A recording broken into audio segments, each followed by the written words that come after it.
Greetings, folks. Scott Galbraith here, also known as the Great Scott, and I want to welcome you to one of my special editions of my Actors Roundtable. As you can see, the doctor is in the house. Well, that is because today's Actors Roundtable has to do with some acting that is actually in the medical community.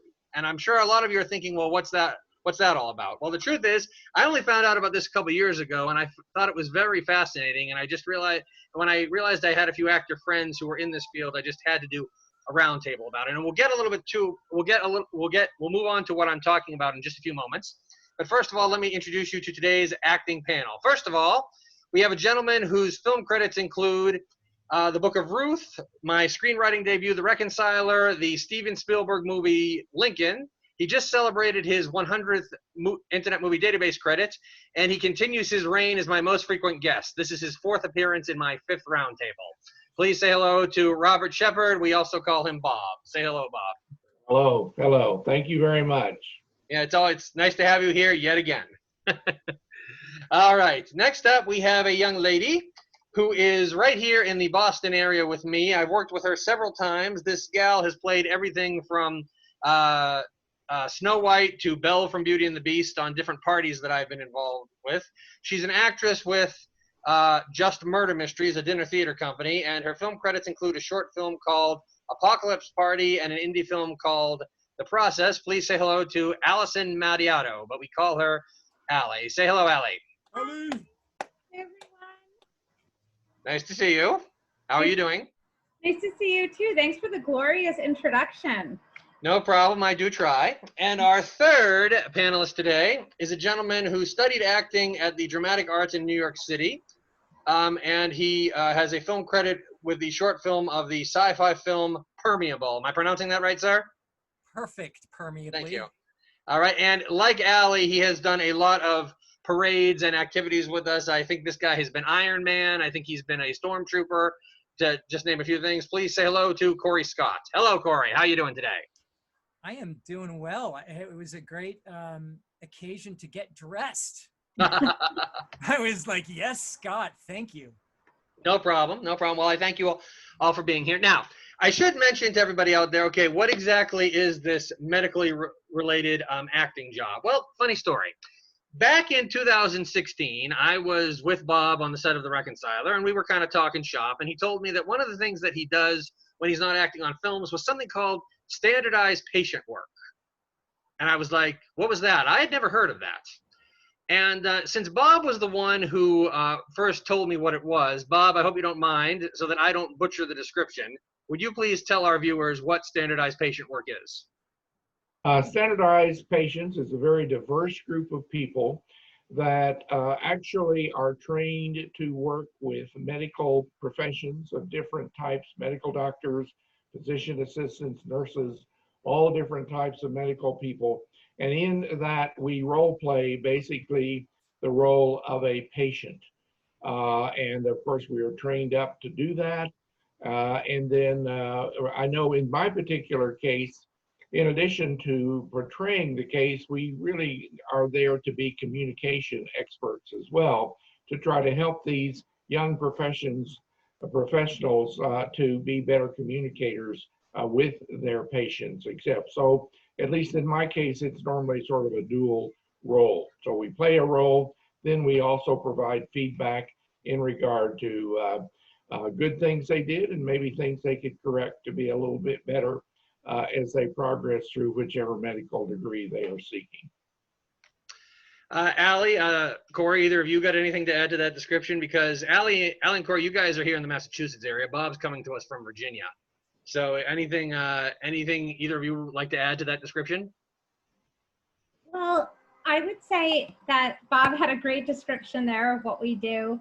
I've found that lately I've worked the most with medical students, and we actually have a project with physician's assistants as well. So it seems like they're, at least the company I work with, are broadening their horizons and trying to work with not just students, but also even sometimes doctors who already have their degrees but are just working on their interpersonal skills. Mr. Scott, Cory, you got anything to add to that? I echo all of those. I think one of the most important things for. You just went quiet. We can't hear you. Oh my goodness. Oh, Hello, you're back hello? now. Go ahead. Hello, hello. Yeah, Check. yeah, go ahead. Go ahead. I think the most important thing that I've kind of highlighted is to have them allow the patients to be a part of the process, to be a part of the interview, and to offer what they have to offer, instead of a doctor saying, okay, this is what I need you to do. And some people would like that, but others like to lend their voices and to offer that opportunity. It becomes a partnership. And I think through that training, hopefully that's carried through. Very good.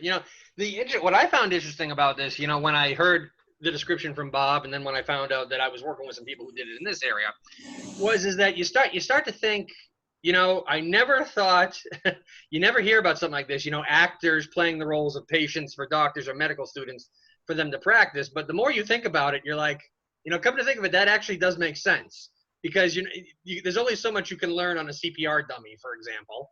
And secondly, they're not going to give medical students people who are actually sick. You know what I mean? They're not going to give actual sick patients to medical students who don't know what they're doing yet. So they got to practice on something. So using actors makes perfect sense when you think it through. Now, one thing that Bob is aware of, because like I said, this is his 4th appearance on my round table, is that one thing I normally do to start the question time right off the bat is I like to have everybody give me a 5 minutes or under bio of their background. Now, since Bob has been here 4 times already, he already did that on the first one, and this gives our viewers a reason to go back and watch my first roundtable if you want to hear Bob Shephard's background as far as acting. However, Bob, that bio that you gave on the first one didn't include any of your story as to how you got into standardized patient work. So if you could please just tell us, how did you get into standardized patient work, sir? Well, it's very interesting, because this is sort of, I think, one of the best kept secrets around, is that there are people that do this. I had never heard of such a thing until finally a couple of actor friends of mine said, oh, by the way, I'm doing standardized patient work in our particular case, Eastern Virginia Medical School. Well, I thought that was interesting, but really didn't pursue it until actually I got to a time after I'd sort of launched my acting career, when I was really looking for things to fill in between these acting jobs, that you could have some kind of regular work and regular income coming in. So actually, it was the husband of my former agent, who I come to find out had been a standardized patient for years, that let me know about it, who to contact. And so I contacted them, went through the interview process, and became a standardized patient way back in the 1990s. I think we were all alive back then. Oh my goodness. I'm just kidding. I couldn't resist. Now, Allie and Cory, I would like to hear how you guys got into standard patient work, but since you guys are first-time guests, if you could also tell me a little bit about your acting background in general, that would be great. Allie, ladies first. Oh, thank you. Okay. So I guess I'll start when I moved back to the Boston area from Los Angeles. I had been living there, and people always ask, you were in Los Angeles and you moved back to Boston to act? What are you doing? But my parents live in the Boston area, so when I moved back home, I was able to stay with them rent-free. And as we all know, usually you need a survival job, as Cory put it, outside of just the acting. So I was living with them and going to auditions, and I started getting back into the mix of the Boston scene. And I came across this guy named Aaron Marcus on his website, and he had a list of great jobs for actors to make ends meet. And one of them was a standardized patient job. And so I just kind of filed that away. And then on one of the acting job list websites, I think it was New England Film, they actually had a listing for standardized patient work through UMass Medical School. So they were specifically looking for actors to work as standardized patients, because they figured who better to act like you have a terrible stomach ache or an awful headache than people who are good at acting. So that's when I think that was maybe around a year and a half or 2 years after I moved back home. So I think it was maybe around 2013 or 2014 that I started doing standardized patient work, and it's been great. Even though I'm no longer with the UMass Medical School outfit, which Cory is with, there was kind of a little bit of a civil war, and some of the standardized patients began their own business, which is now called New England Clinical Skills. So I'm with them because they work a lot with the Boston school, so it made more sense for me to go with them since I'm closer by. Mhm. Now, you said you moved back from LA. What kind of gave you the acting bug in the first place? If that's not too long of an answer. Well, I've always loved acting, but I went to school for film, and I thought, well, I can just bypass the whole audition process because I'll be able to make my own films and I'll just cast myself as the lead. And I still plan on doing that. I know a magician from Boston who had that exact same idea at one point in his life. That's why Yeah. that's why we're such good friends. Yes. Continue.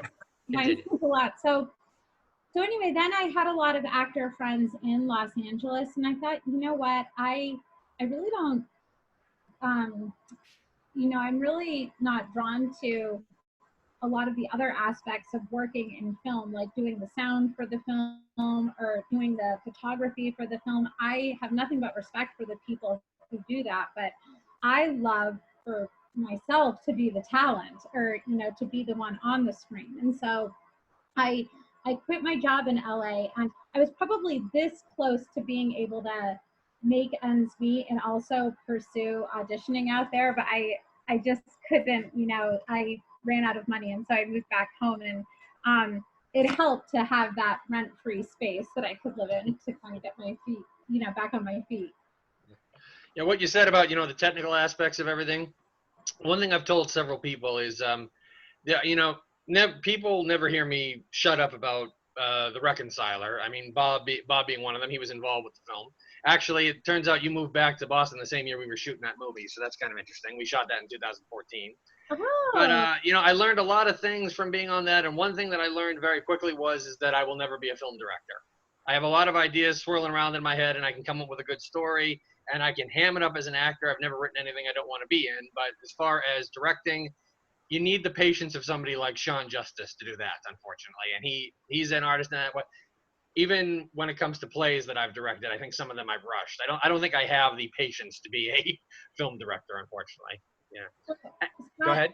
We had to do all of that when I was at film school to see all the different aspects of filmmaking, and I have nothing but the utmost respect for the producers of films, because I feel like that is so stressful. And so we had to produce our thesis films, and I was just feeling so anxiety ridden, what with making the schedules for everyone. So I really respect line producers.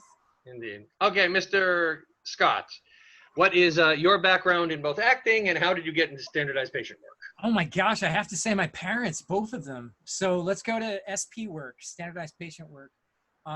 Believe it or not, I have to give credit to my mother. She was reading this thing called a newspaper. Do you remember that? And I think Bob remembers those. Lo and behold, there was an ad that talked about wanting actors, and I got, anytime I read an ad about wanting actors, it means that we're going to be paying somebody something. So I usually ignore that. But come to find out that it was this program to where we were acting, and it's allowed all of us to have a flexible schedule, to be free to work on projects. If we get a play, we can stop working for 2 months or whatever it may be. So I was in a meeting the other day with fairly new SPs, and it was a new client, and we were introducing ourselves around the table, and they were all like, well, I've been doing this for 3 years, and I've been doing this for 6 years, and came to me, and I was like, I have been doing this for over a quarter of a century. So yeah, it's been a wonderful source, and a wonderful teaching method of communication to up and coming doctors, nurses, all of that. I feel like we're contributing to, shaping the future of these professionals. So that's on that end. On the acting end, I'll have to give fault to my dad. Not fault, my gosh. He was in community theater, and I was pretty normal up until about 10, 11 years old. I was playing baseball and trucks and all that. And then my dad said, audition for this play. And that changed the trajectory of pretty much everything. Did a lot of musical theater for a couple of years. And after high school, headed out to New York City to the American Academy of Dramatic Arts, as you had said earlier. Spent 3 years there, 10 years basically in New York, and doing everything from drinking fake beer on soap opera sets to stand-in work to all of that. But it's funny because I could pound the pavement and go crazy, but you think about it, you can get really lost when you're starting out. There's a lot of distraction, kind of like life. And ironically, I went to school to speak as an actor, and for years that's a really hard challenge, especially in the TV and the film industry. And there was a theater called Worcester Foothills Theater, which no longer exists. But man, I auditioned at least 14, 15 times. And people would be like, they're not going to hire you. They're not going to hire you. Just, give it up. And then on, chance number 16, they did. And I worked for 10 years consecutively after that. And what a family was gained by that employment. And it brought me back to my Massachusetts roots, doing what I love. So, Allie, I hear you. The Yes, parallelisms. I hear stories about people who, will go to LA and then come back or whatever. And then there were so many times I wondered if I should do that, but I just could not bring myself to move 3,000 miles away from my roots, so to speak. And then it turned out that I got more into doing magic shows than I did acting. And it turns out Boston is a much better place to be if you want to be a prolific magician than, say, California or some of the other places and stuff. And I think that, it's funny, Cory, you say, that you were a pretty normal kid and your dad said, try out for this play. I love my father to death, but we were the opposite of that. He kept on trying to get me to do baseball, get me to do soccer. And I was not an athletic kid. I was an artsy kid. And I was always like, I want to be an actor. I want to be a comedian. And my parents did everything to discourage me. But getting serious about the magic was the turning point. I think it was finally when I did a magic show for my high school assembly my senior year that they were kind of like, okay, you win. But anyway, that's a little background there. Okay. Now, we have something here. Bob is very familiar with this because this is always my go-to once I have gone around and, gotten a lot of things like that. I don't know if you guys watched my previous roundtables, but I have something called, I put all my guests through this when we get to a point where we're not saying anything, the hat. And what is the hat, I say? Well, I kind of got this this is inspired by scenes from a hat from Whose Line Is It Anyway? You don't have to do any improv, but what I did before the show, actually I did this last night, I wrote down about 6 standardized patient questions that I could think of, and I mixed them up here, and I basically draw one out at random, and I go around you one at a time, and you guys answer the question as best you can. Now, so there's a chance that some of these you might not want to answer, and you are more than welcome to plead the fifth if you want to. Okay, so let us see what we have here. Scott, have you checked them to make sure you can read your writing? Yeah, I know. Yeah, right. Yeah, the last time. Yeah. To be honest with you, Bob, I'm trying to remember if I couldn't read my writing or I just read the question during the last roundtable and said, what was I thinking when I wrote that? Also, there's sometimes that I'll see these after the fact and then say to myself, and then I'll get to one and I'll be like, no, that's not a good one to end with. Let's do another one or something. All right, let's see what the first one here is. Such suspense. Yes. It says, all right.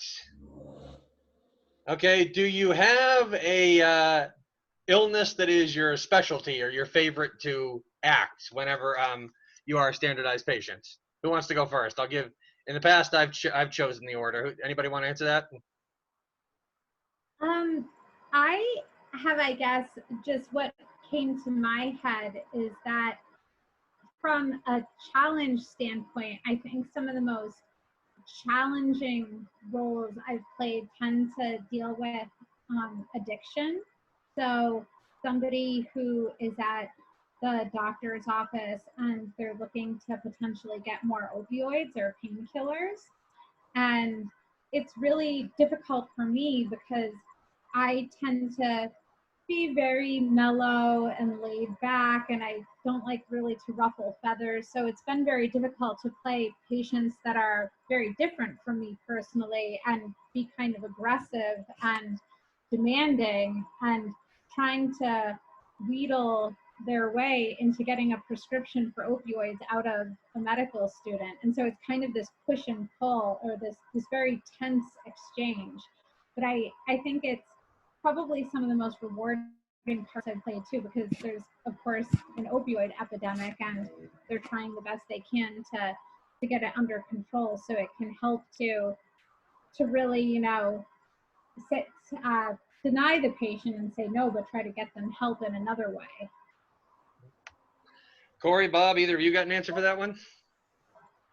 I don't know that I have an overall favorite. I do like the fact, though, that they really do take you to places that I've never been as a person, you know, with those, you know, kind of backgrounds, and put you in lifestyle situations that are actually quite interesting, and to find out that they're really usually always based on a true medical case, but it's just not one that I've ever been to before. So I kind of like being transported into some of those ones in particular. You should do acting. Yeah.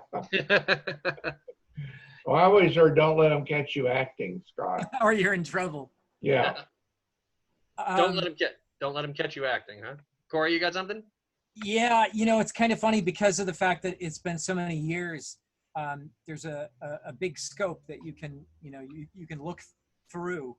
And it's funny because at, you know, 20, 25 years old, I was always acting the cases. And now that I'm, you know, 49, 50 years old, it's like, it's no longer acting. These things are actually happening to me. Oh, no. So that's a fascinating thing. Free medical care. Yeah, and I have to tell you, I think I can't get into specifics with the case because it's classified information, Of but course. but I do have to tell you that any of the psych pieces where, you know, I'm either seeing things and, you know, telling people to shut their computers down because of those types of things is always a really interesting scenario, which is fun. I remember talking to my son the other day and I'm saying, they always like hire me for the crazy roles.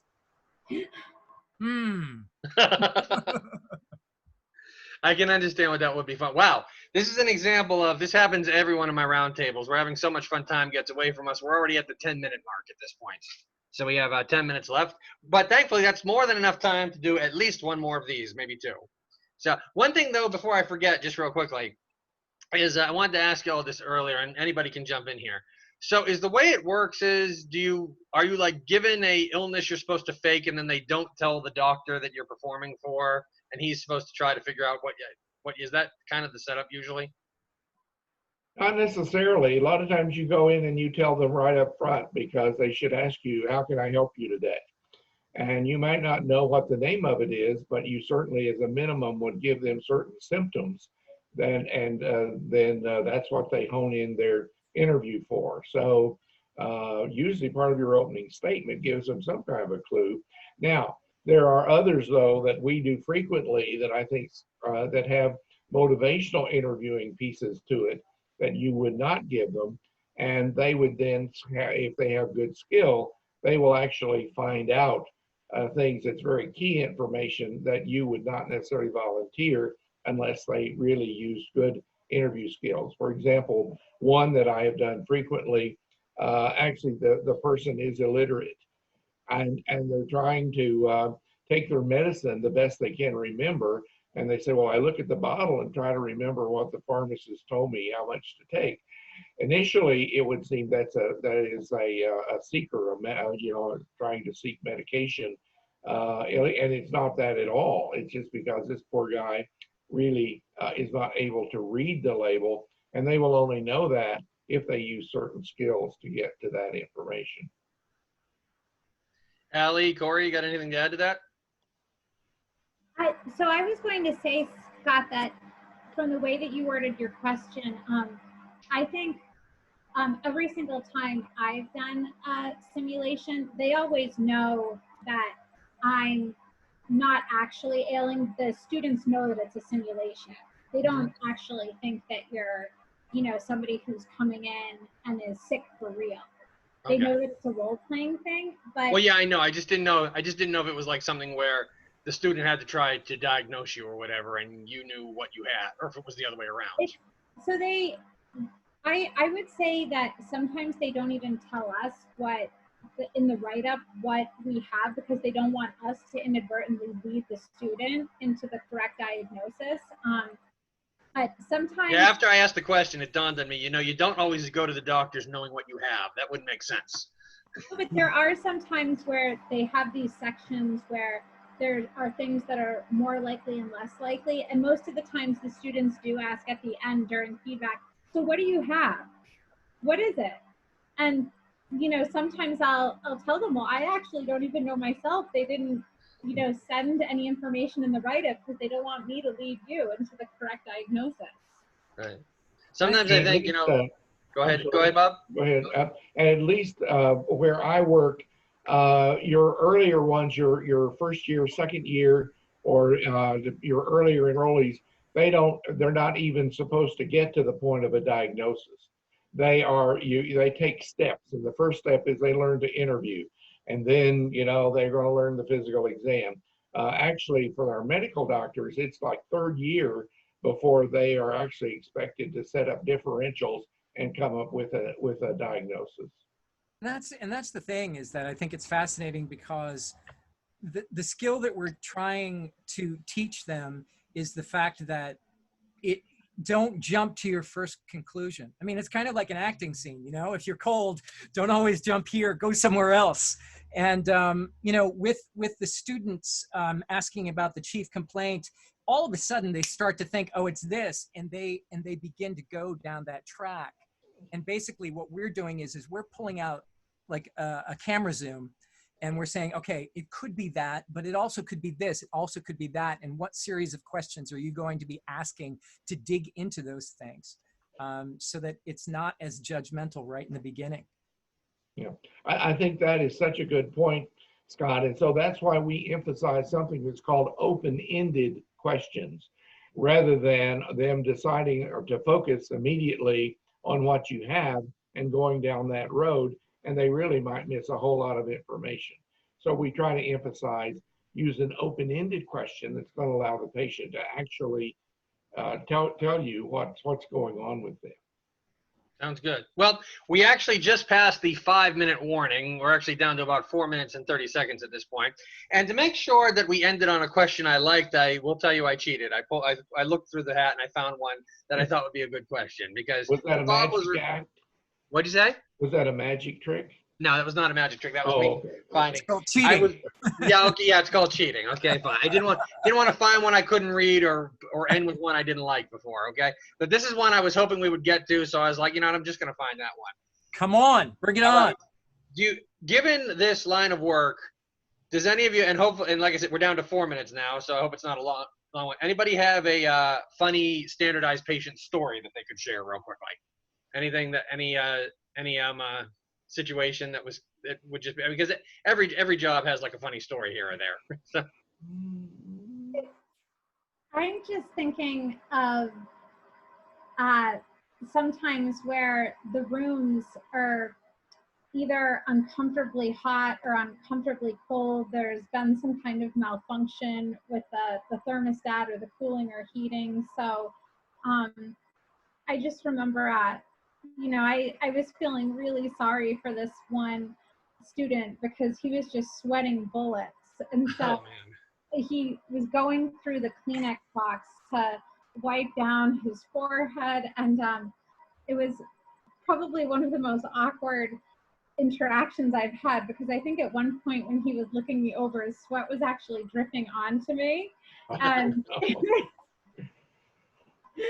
and I just felt so bad for the guy, because it's one of those things where you can't stop yourself from sweating, and the room was like an inferno. So yeah, I guess on hazards of the job. Yes. Bob, Cory, you guys got anything? To be a very quick story, it was the dermatological, yeah, trying to say that 5 times fast. And they were studying skin, and what they would do is they were looking at moles and all of that to see if they were cancerous or not.